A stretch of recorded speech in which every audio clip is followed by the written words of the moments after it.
condition knocking on. If you love wisdom, put your mind up to the ceiling. Don't let it stay in the gutter. Don't let your heart get all cluttered. No, I did not stutter. Listen to all that I've muttered. Your life will only go well if you win wisdom or lovers. If you're in love with wisdom, come inside. Come inside.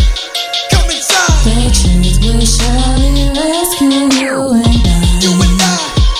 You and I. If you're in love with wisdom, come inside. Come inside. Come inside. The truth will surely rescue you and I. All right, what's going on? And good afternoon to you. This is JC Johnson, and you're listening to For the Love of Wisdom, where philosophy meets the streets. All right, on today's episode, we're going to be continuing a discussion we started a couple months back. We are talking about the wisdom of tranquility. All right, so I think that this is a really important topic, something that I think that we can all relate to. So let's get into that in just a second. We're going to play a short clip for you, and we'll be right back. You are on North Coast Underground. If you're in love with wisdom, come inside. Come inside. Hey, what's going on, Wisdom family? Each week on For the Love of Wisdom, we promote a new and free audiobook that we believe you will benefit from and become wiser by listening to. On today's show, we're talking about the wisdom of tranquility. And so, the recommended book for this week is The Secret by Rhonda Byrne. This book is about how to begin to understand the hidden, untapped power that is within you and the true magnificence that awaits you. To download this free book today, just visit audibletrial.com/lovewisdom. audibletrial.com/lovewisdom.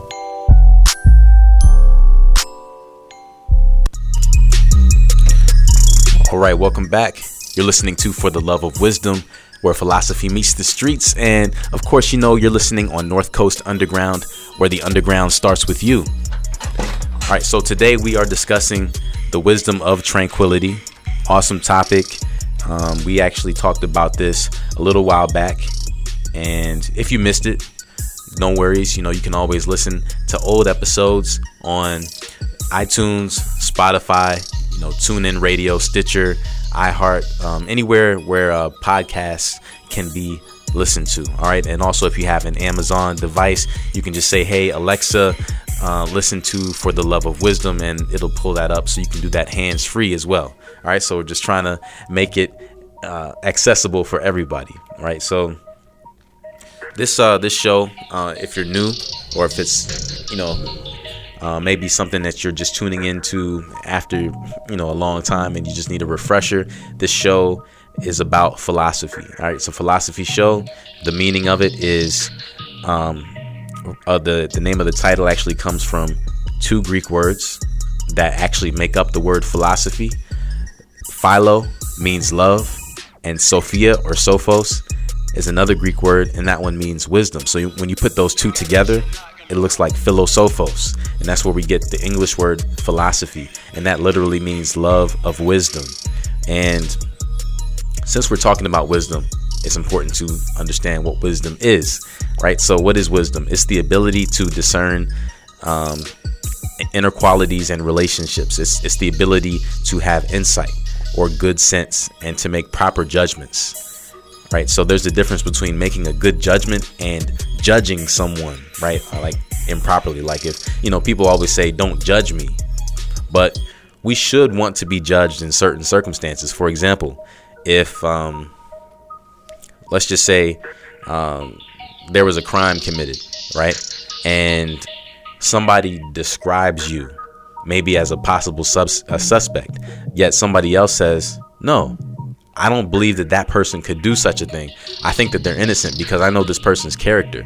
They would never, steal 500 Twix bars from the grocery store. No, that's not like them, right? You would want somebody to judge you in that circumstance because that judgment is something positive. It's something that will actually help you. So don't be afraid of the word judge. Remember, it can be used positively or negatively, just depending on the context. So we should be able to make good judgments. And also, if somebody wants to judge us, right, they should have the right to do so. As long as you are in the right and not in the wrong, then you should have nothing to worry about. The only time we should be afraid of judgment is if we know we've done something wrong, because that way, in that circumstance, we will be found out for what we have done wrong. So just something to keep in mind here. If you notice, all of the show titles right now, they have the same suffix.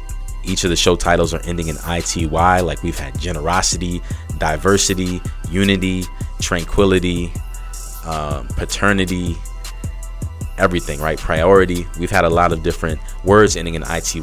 So that's the theme right now, just for the first season.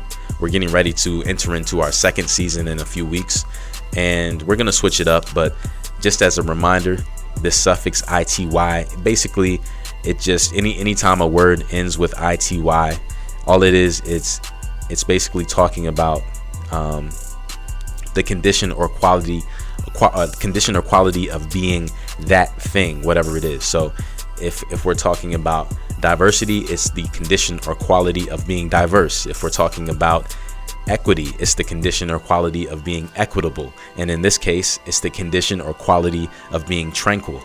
Okay, so again, last week we actually discussed the wisdom of diversity. And diversity is really all about things being equal, yet different and unique. And I gave an example about a band and what makes a band good and what would make a band bad. So basically, the thing that most people like about a band is the diversity. So just imagine if everyone in the band was a drummer, right? It might be interesting. Let's just say you got 5 people who hit the kick drum at the same time and 5 people who can hit the snare and the hi-hat at the same time. It's going to be really loud and it's going to sound like the exact same thing. So some people may be amazed at the fact that they can play the same thing together like that. But most people, when they listen to music, they want to hear some diversity. They want to hear somebody on the guitar. They want to hear somebody on the bass. Maybe they want to hear somebody on the piano or on a brass instrument, right? So people want different instruments who are all playing in the same key, right? They're playing the same tempo, right? So you don't want somebody playing 100 tempo when somebody else is playing 63 tempo. It just wouldn't sound right. So as long as everyone is basically playing the same tempo, the same key, and all of that, then it'll sound good when they're playing different instruments. And that's what diversity is all about. It's about really orderly differences, orderly distinctions, right? So we got different sounds, but they all come together and it makes sense. And a great quote from last week, it was from Barbara Boxer, and it said, "We are all different, yet we are all God's children. We are all united behind this country and the common cause of freedom, justice, fairness, and equality. That is what unites us." So it's a great quote about diversity and about equality. And so now we are getting ready to get into the topic for today. On hour 1 of the show, we're going to be discussing the wisdom of tranquility. And that was something that we actually talked about around, shortly after this show was created, actually. So it's a few months ago. And we're revisiting this topic because we still have more to talk about it. So for those of you who are wondering when it was going to come out, because that was part 1. And then we just talked about a whole bunch of other stuff. So now we're actually going to bring it back around and we're going to conclude that conversation on tranquility. So a great verse in the Bible that sticks out to me when it comes to tranquility is Philippians chapter 4, verse 8. And it says, "Finally, brothers, whatever is true, whatever is honorable, whatever is just, whatever is pure, whatever is lovely, whatever is commendable, if there's any excellence, if there's anything worthy of praise, think about these things."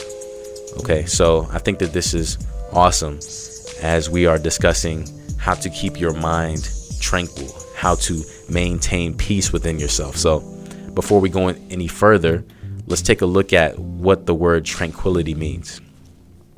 According to the American Heritage Dictionary, the word tranquilize means to sedate or relieve of anxiety or tension, to have a calming or soothing effect. So if you think about it, like if somebody gets hit with a tranquilizer dart, right? It's something that it knocks them out. It'll either, make them go to sleep, or it'll bring them to the point where they can't move around. Maybe they can't talk. or something like that. This is the idea of what it means to be tranquil. And I'm not saying that we should be like this, like a person who is, on some heavy drugs or anything like that. But what I'm saying is that internally, within our minds, within our hearts, we should be at such peace that we can rest, that we can have a sense of assurance no matter what's going on around us. Another definition here from the Latin lexicon. The word tranquility literally means to bring peaceful tidings.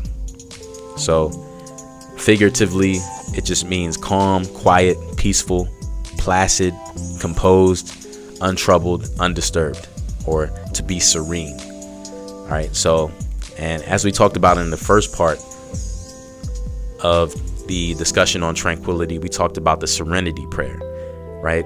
And how powerful that is, and how that even came to be. And that's something that's used in the 12-step program, and it's something that has really been impactful. People can relate to that because everybody wants that. Everyone wants that sense of peace. But more on that after this. We're gonna go to a short break. You're listening to North Coast Underground, where the underground starts with you. I'll be right back. It's your boy, Tear It Up, Tommy Tom from Beyond Sports, and you're listening to For the Love of Wisdom with your host, Jason Johnson. All right, welcome back. You were listening to For the Love of Wisdom, where philosophy meets the streets. I'm so glad you can hang out with me this afternoon as we are discussing the wisdom of tranquility. And this is actually a continuation of a conversation that we started a couple months back. I'm thinking, I don't know, maybe May or June was the last time we talked about this. So again, if you want to hear that episode, you can always listen to past episodes on iTunes, Stitcher, TuneIn Radio, iHeart, anywhere where you can listen to podcasts, and you'll be able to catch up with where we are right now. But for now, let's just talk about tranquility and continue the conversation here. Tranquility, as we mentioned before, it's really about being relieved of anxiety or tension. It's about being calm or being soothed, right? So if you look at the word, it is similar to the word tranquilizer or tranquilize, right? And when you think about a tranquilizer gun, what does it do? When it hits somebody, it either makes them fall asleep or it makes them somewhat enter into a state of paralysis where maybe they can't move around, they can't do what they once were able to, right? So that's what that's all about,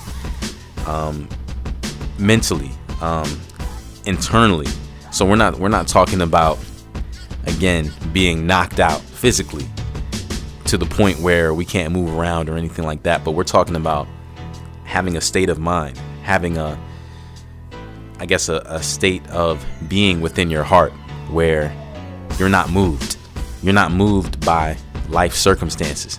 You're not moved by pain, the different troubles that you experience, but you're able to stand firm, right? You're able to still have peace regardless of what you're going through. And that's what tranquility is about. It's about having that peace that surpasses understanding, to where people won't even understand why you're so peaceful. They'll say, hey, if that were me, I would be pissed off right now. Or if that were me, I think I would be unable to cope with what's going on. But that's the thing about being tranquil, having peace. You're not shaken by what's going on around you. And, tranquility, again, it's something that's impossible to have if you let your mind be controlled by inner turmoil. It's possible to have peace, though, even if there's great chaos going on around you. But you can't have peace if there's great chaos going on inside of you. And that's what it's really all about. And it's a choice. It's a choice to either let your circumstances influence your thinking, or to let your thinking influence your circumstances. So just something to keep in mind. One thing that stood out to me lately, in the news, we see Donald Trump has been kind of flirting with this idea of proposing a solution to the Middle East crisis. Okay, and we're going to talk about that a little bit, maybe after the break, but we're going to talk about, how the Middle East even got to that point where they're at today. But the headline here, this was written by the Washington Post. If you don't get it, you don't get it, right? If you're familiar with that, it says that Trump backs two-state solution in Middle East peace talks. So basically what they're saying here is that, Donald Trump thinks that the solution to this Middle East crisis, and by that crisis, I'm talking about this whole tension between Israel and Palestine. His solution basically is to propose there be a second state that would belong to Palestine, that they would be able to be sovereign over, right? So there wouldn't be this whole beef between Israel and Palestine anymore. And this is something that has been proposed before. It didn't work for whatever reason. It's been something that has never worked.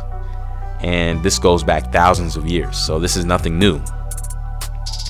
But in this article, it says that basically he hopes within the next 2 to 4 months, he hopes to be able to conclude a deal between Israel and Palestine. And if you've been following this at all, you know that this is something that may sound impossible. This is something that, if it were to happen, would change the world. So he was actually sitting with Prime Minister Benjamin Netanyahu, and they were talking about this. And Donald Trump was basically saying that he thinks the best way for there to be peace in the Middle East is for the Palestinians to have a separate state.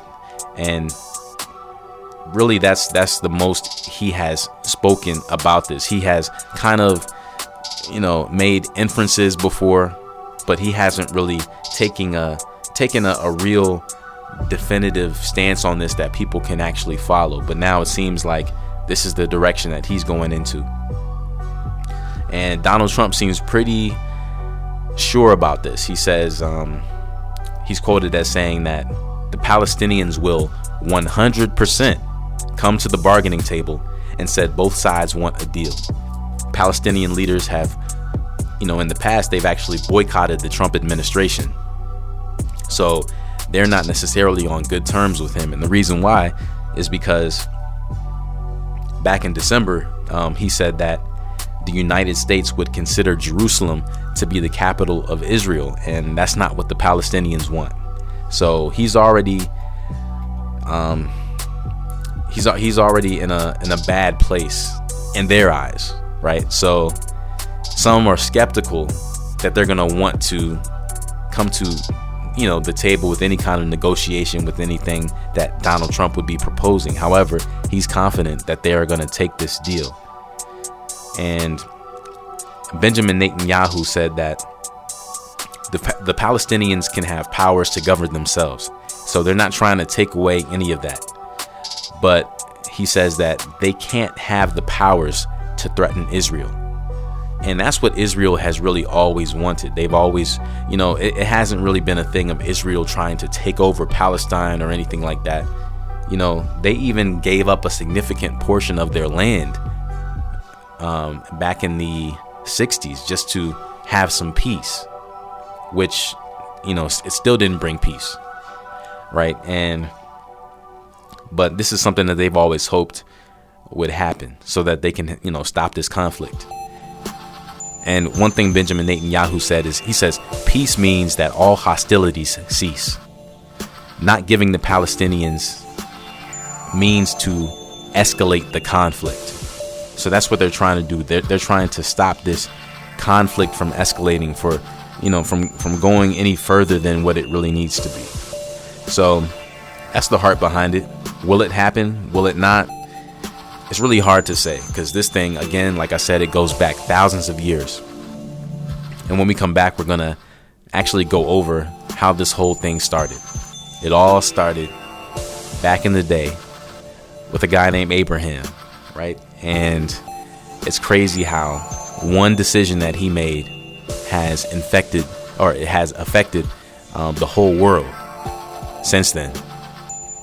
So one thing to keep in mind also as this relates, because we're talking about tranquility today. We're not necessarily talking about the Middle East, but how this relates is that this conflict that we have between these two countries is the perfect example of what it's like when there's a conflict within your soul. When you have an unrest, when you're not at peace, it's almost as if two nations were fighting against each other. That's how serious it can be. When your heart is fighting against what's going on in your mind, or maybe when your heart or your mind is divided, and maybe the left lobe is arguing with the right lobe, and you just don't have peace. You just are not in a place where you're able to say, you know what, no matter what, I'm not going to be moved.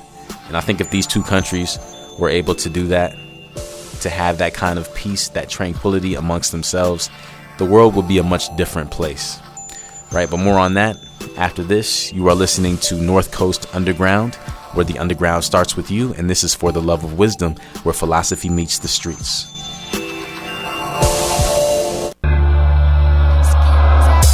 Hey, what's up? It's your girl Queen Z from the Queen Z Show, and you are listening to For the Love of Wisdom.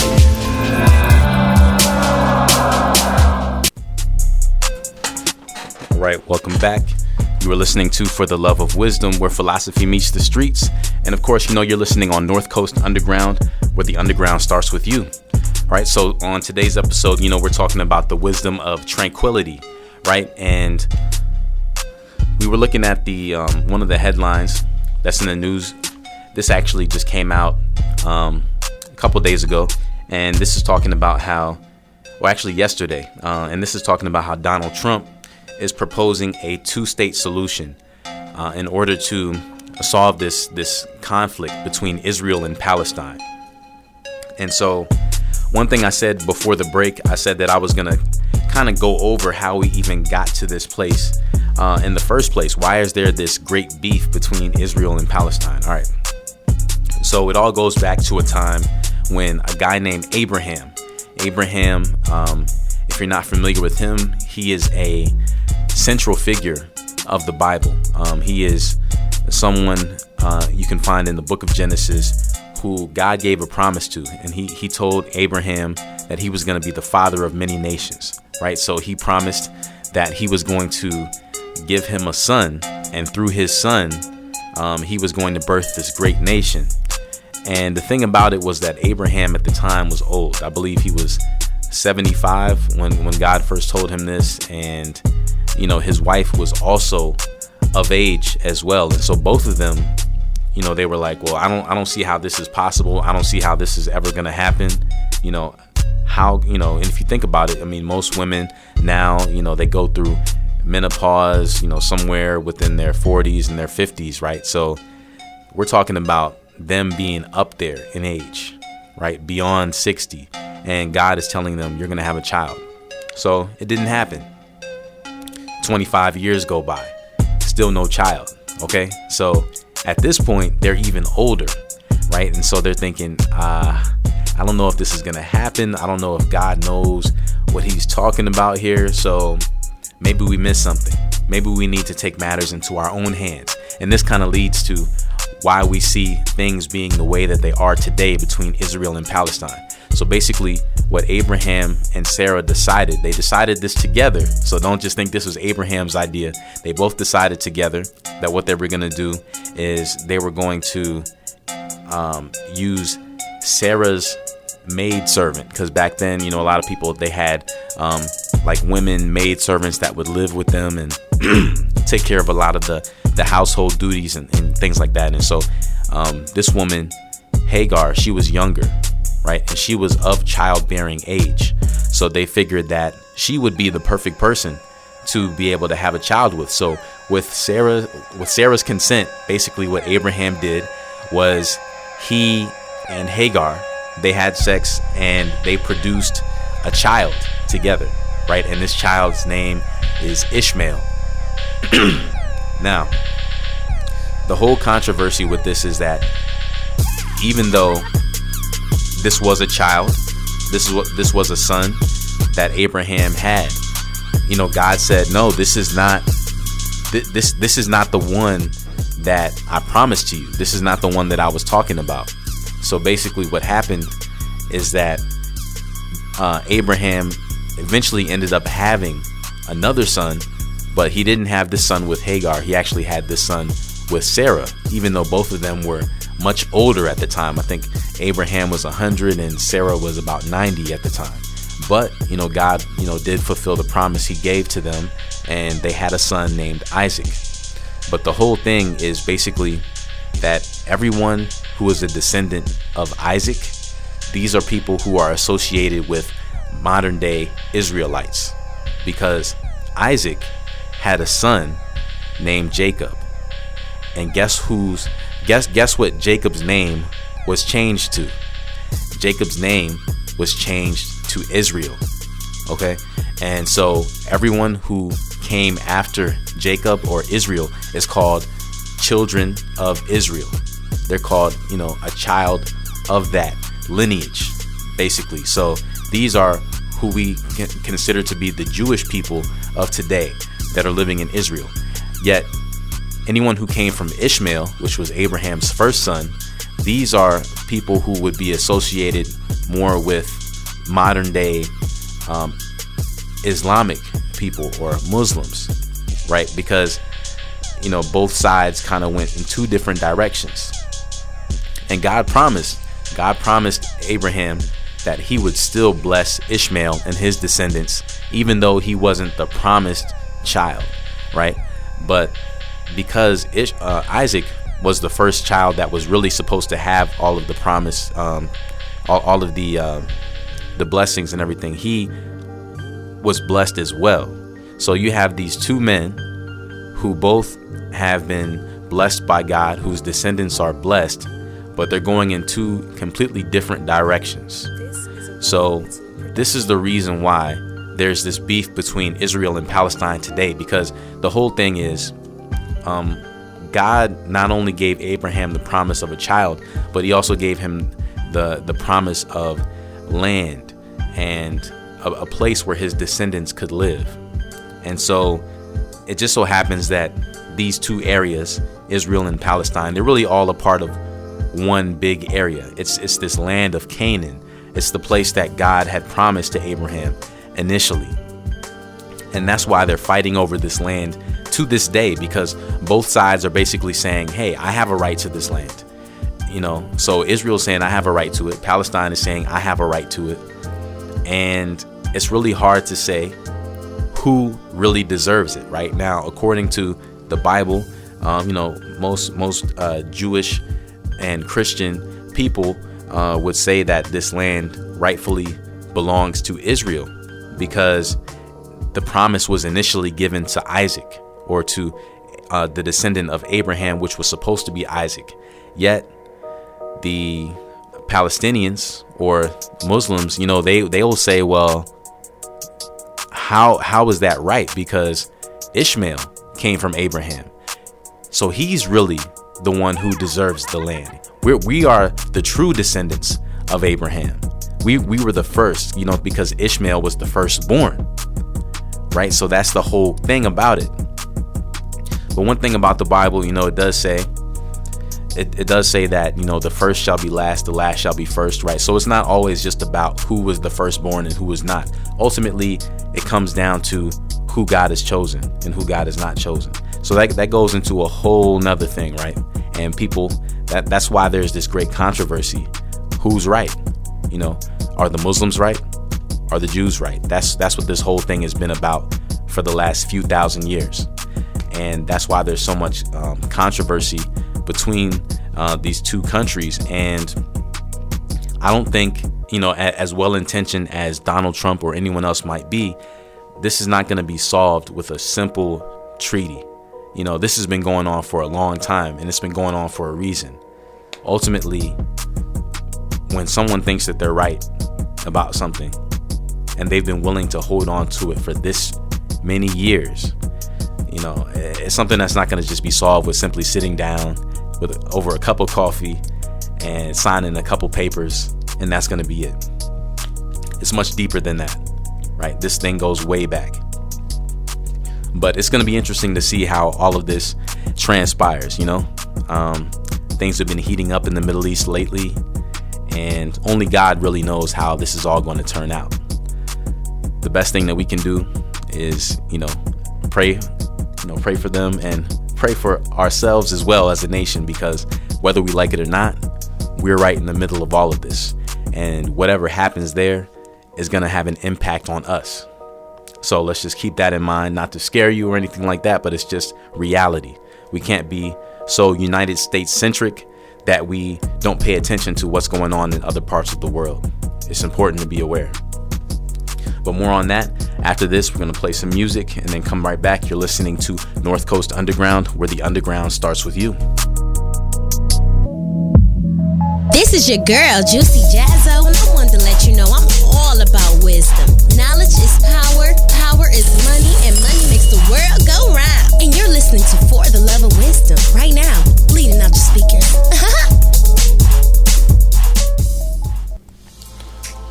All right, welcome back. You were listening to For the Love of Wisdom, where philosophy meets the streets. And of course, you're listening on North Coast Underground, where the underground starts with you.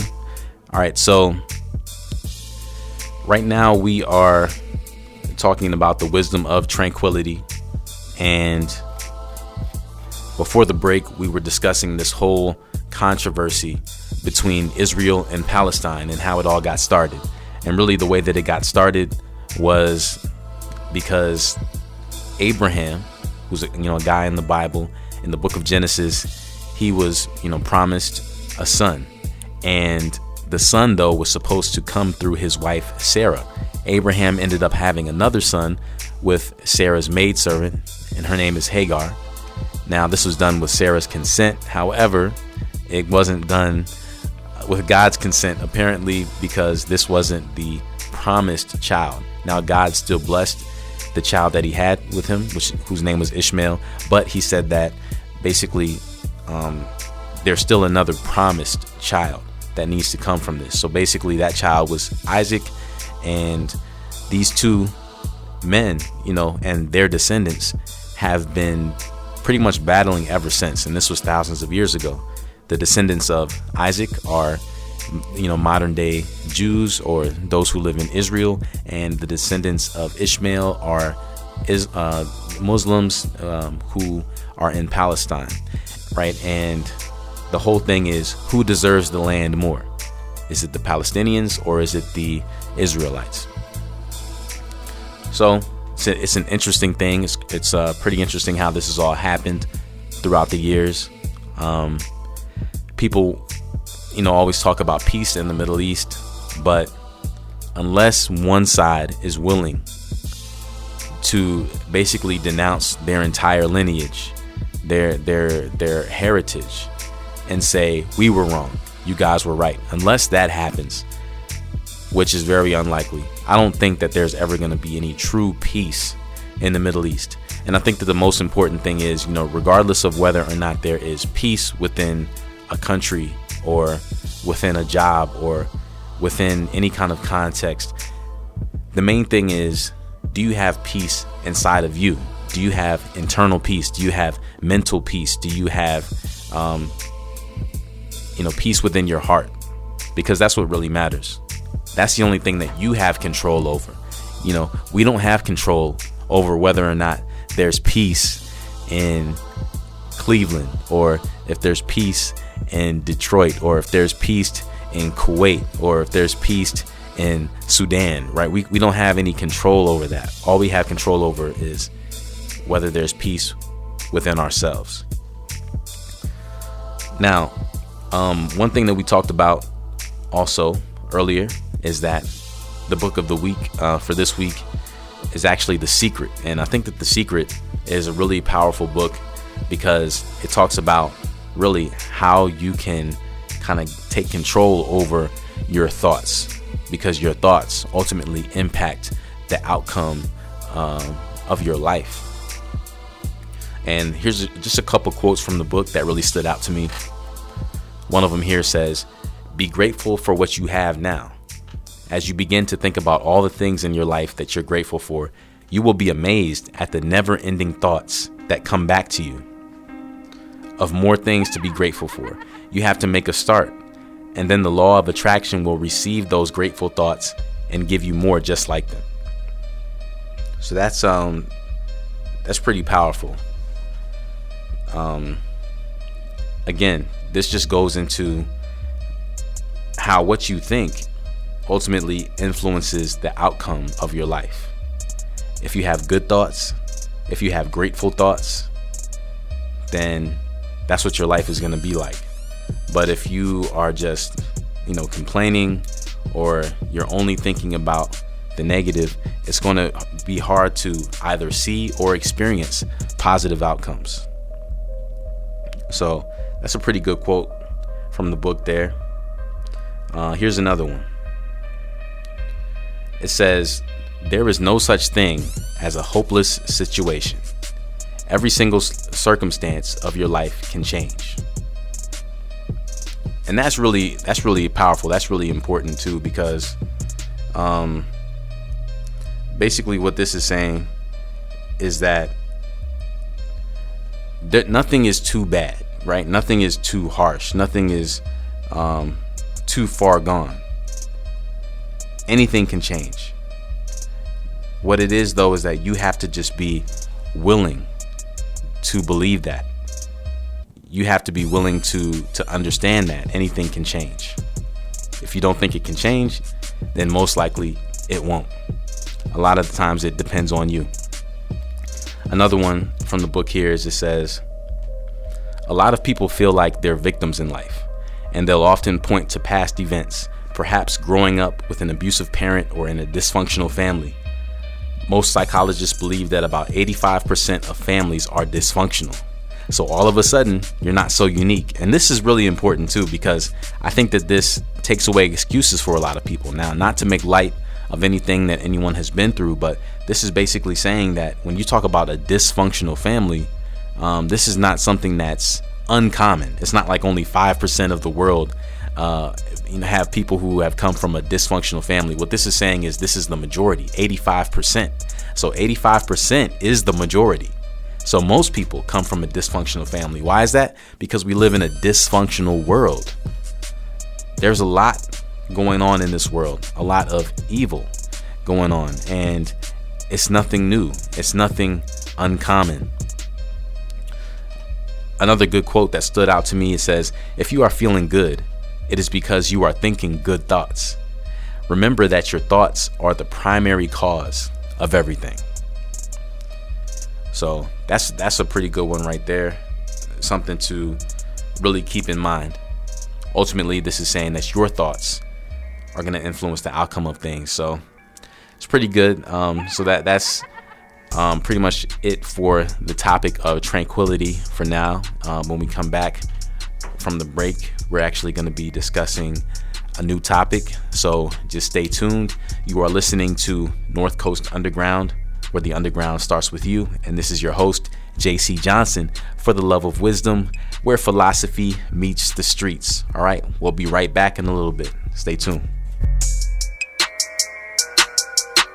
Knowledge is power, power is money, and money makes the world go round.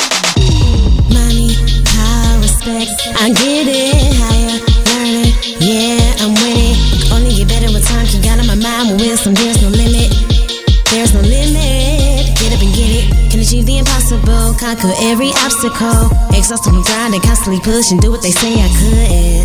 Life is what you make it. Knowledge is power, don't let them take it. If you're in love with wisdom, come